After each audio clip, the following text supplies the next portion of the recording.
ginagawa mo dyan? Celine, sige na, masok ka na. Sige na.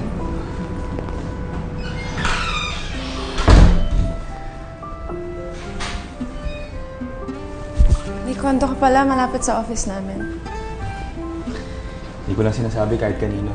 Pero matagal na to. Sige, pwede ka mag-stay dito.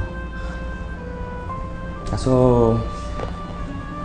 parang medyo kulang lang yung mga supplies dito. Don't worry, bibilang kita. Kasi after that,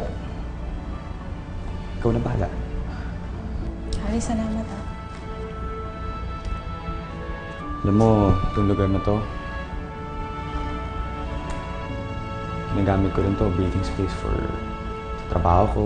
Gusto ko takasan si Mama. Tamang-tama kasi kailangan ko rin ng breathing space sa pamilya ko eh. Sige, kunin ko na yung bag mo.